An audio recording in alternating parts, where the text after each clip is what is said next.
Hi friends, I am Amal, GCT Mechanical second year section.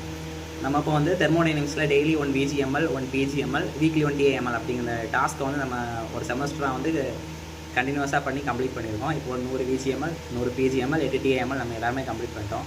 இப்போ நம்ம என்ன பார்க்க போகிறோம் அப்படின்னா, இப்போ அந்த TAML PGML VGML நம்மளோட ஃபீட்பேக் என்ன, அப்போ நம்ம அதை பற்றி நான் அதை பற்றி என்ன நினைக்கிறேன் அப்படிங்கிறத வந்து சொல்லலாம் அப்படின்னு நினைக்கிறேன்.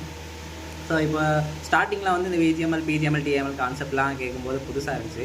ஸோ போக அது வந்து பழகிடுச்சு. ஸோ நம்ம இப்போ டெய்லியும் ஒரு ஃபேஸ் டு ஃபேஸ் ஒரு கேமரா பார்த்து ஒரு டாபிக் நம்ம எக்ஸ்பிளைன் பண்ணுறனால என்னால் அந்த டாப்பிக்கை வந்து கொஞ்சம் நல்லாவே புரிஞ்சுக்க முடிஞ்சுது. அது மட்டும் இல்லாமல் அதுக்குள்ளே என்ன இருக்குது அப்படிங்கிற நானே ரிசர்ச் பண்ணி அதை பற்றி கொஞ்சம் கூட நல்லா தெரிஞ்சுக்க முடிஞ்சுது. அது மாதிரி ஏதாவது ஒரு ப்ராப்ளம் இல்லைன்னா ஏதாவது ஒரு டாப்பிக்கை வந்து டெய்லி ஒன்ஸ் வந்து டெய்லி ஒரு வீடியோவில் நம்ம எக்ஸ்பிளைன் பண்ணுறனால அந்த ப்ராப்ளம் பற்றி நான் டாபிக் பற்றி என்னால் கொஞ்சம் நல்லா புரிஞ்சுக்க முடிஞ்சுது. அதனால் ப்ராப்ளம் சால்விங் ஸ்கில்ஸ் கூட எனக்கு இம்ப்ரூவ் ஆச்சு. ப்ராப்ளம்ஸ் வந்து இப்படி தான் வருமா அப்படிங்கிற பற்றி ஒரு புரிதல் வந்து எனக்கு கிடச்சிது. அது மட்டும் இல்லாமல் வீக்லி ஒன்ஸ் TAML நம்ம எடுக்கிறதுனால டெய்லி வீக்லி ஒன்ஸ் யாராவது ஒரு ஆள் இந்த பக்கத்தில் வச்சு நம்ம அவங்களோட கொஸ்டின் கேட்குறது, அவங்க ஆன்சர் பண்ணுறது, அதுக்கப்புறம் அவங்க நம்மள்ட்ட கொஸ்டின் கேட்குறது நம்ம ஆன்சர் பண்ணுறது, இந்த மாதிரி இருக்கிறதுனால அந்த டாபிக்ஸில் நமக்கு என்ன டவுட்ஸ் இருந்தாலும் நம்ம கிளியர் பண்ண ஹெல்ப்ஃபுல்லாக இருக்கும். அந்த டாபிக் பற்றி நல்லாவே தெரிஞ்சுக்க முடியுது.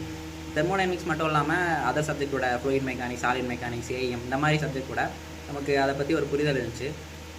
நமக்கு வந்து ஓவராலாக இப்போ என்னோடய ஃபீட்பேக் என்ன அப்படின்னா, இந்த மாதிரி டெக்னிக்ஸ்னால என்னால் கன்சிஸ்டண்ட்டாக என்னோடய ஸ்டடியை வந்து மெயின்டைன் பண்ண முடிஞ்சுது. அது மட்டும் இல்லாமல் டாபிக்ஸ் என்னால் கிளியராக புரிஞ்சுக்க முடிஞ்சுது. தேங்க்யூ.